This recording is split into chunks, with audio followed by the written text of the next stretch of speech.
نماز سر ڈھک کے پڑھنا سنت طریقہ ہے، قصدن اور ارادتن، بغیر کسی وجہ کے ٹوپی رکھ کے۔ یہ نماز کا تمسخر اور مذاق اڑانا ہے۔ نماز اس کو نہیں کہتے کہ آدمی جیسے روڈ پہ گھوم رہا تھا مسجد میں بیٹھ جائے۔ نماز اس کو کہتے ہیں کہ سر سے پاؤں تک اپنے جسم کو ٹھیک کر دے۔ کپڑے میں فرق ہے اسے ٹھیک کر لے، وضو نہیں ہے وہ کر لے، سر پہ ٹوپی رکھے، صافہ باندھ دے۔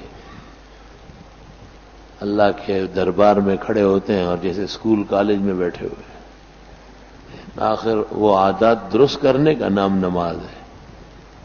اگر وہی عادتیں رہ گئی تو نماز کا کوئی مقدور بر فائدہ نہیں ہوگا۔ ضروری نہیں ہے کہ میں ہی اعلان کرتا رہوں، نمازیوں کا بھی فرض ہے کہ وہ بھی تلقین کریں۔ ننگے سر والے کو سمجھانا ضروری ہے تاکہ وہ نماز اور مسجد کے آداب بجا لائے۔ اگر آج نہیں تو کل اس کو سمجھ آ جائے گا اور اہتمام کر لے گا۔ الحمدللہ رب العالمین۔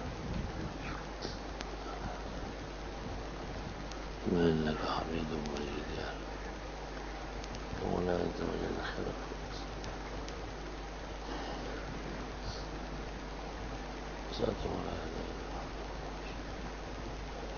الحمد للہ کل شیء۔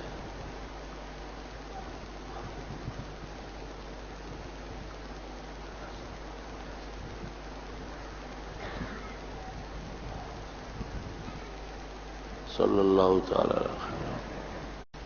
نماز سر ڈھک کے پڑھنا سنت طریقہ ہے۔